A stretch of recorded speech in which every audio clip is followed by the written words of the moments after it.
So we're going to talk about inverse functions, and there's a few questions I have written down that we're going to answer.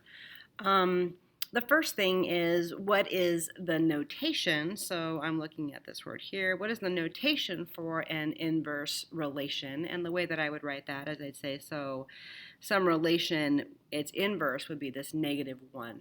So that's how I'd write that. That's the notation for an inverse relation. And then the next question is, how do I find the inverse of a relation?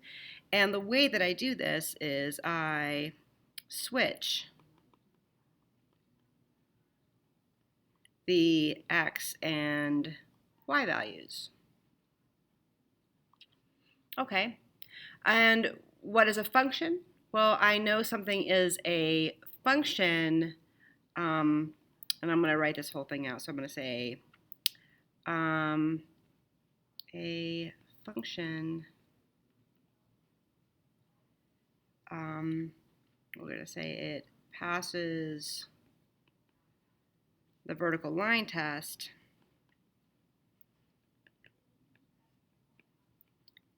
and x does not repeat. So that'll help me. How do I know if a function has a one-to-one relationship? I know that both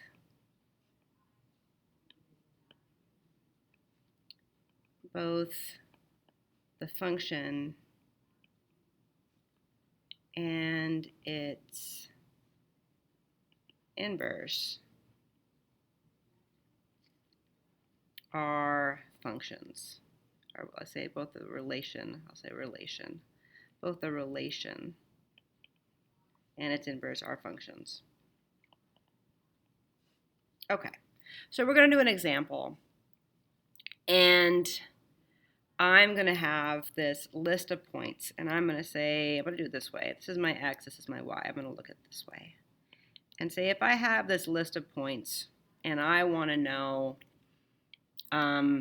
what the inverse is. So I'm going to start with saying, well, here's my 1, -2, 2, 4, 3, -1, and 4, -2. This is my relation. And if I want to know what the inverse is, then what I do is I take all my x's and y's and I switch them places. So I'm going to say all my x's and y's are now opposite. So it's going to be -2, 1, and 4, 2, and -1, 3, and -2, 4. And I could draw this and see if it passes a vertical line test, or I can see if x repeats. And when I look here at all my x's don't repeat, so this is a function. But when I look here, I have my x's that repeat here and here. These x's repeat, and when x's repeat, this is not a function. So this is not a function. And since my inverse is not a function, I can say this is not 1-to-1. The only way that it's 1-to-1 is if both the relation and the inverse of the relation are functions.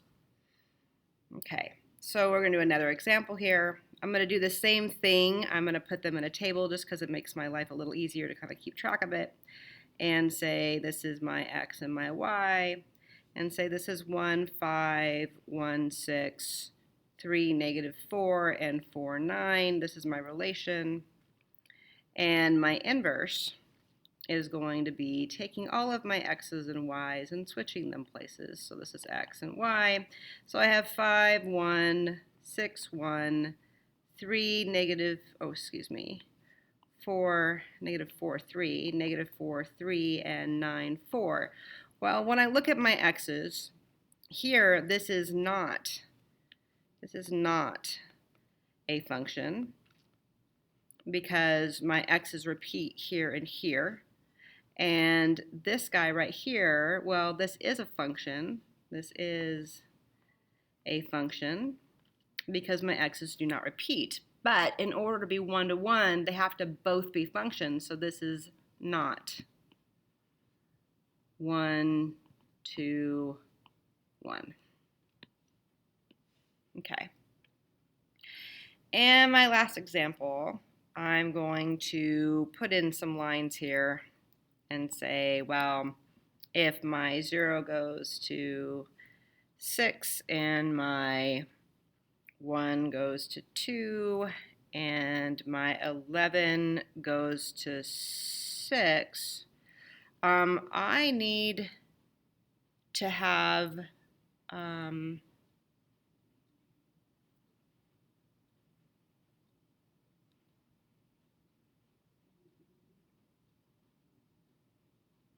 my inverse function first. So I'll do that first. So I'm going to switch them backwards. The arrows are going one direction, so I'm going to say that my 0 going to 6, well, that's going to be 6, 0. And then my 1 going to 2, well, that's going to be 2, 1. And then my 11 going to 6, well, that's going to be 6, 11. And because my x's do not repeat, so my x's are all different. No, my x's are not different. This is not a function. This is not a function because I have this twice. So this is not 1 to 1. My x's don't repeat here. My x's are all fine, but my x's do repeat in my inverse function, so it's not 1 to 1.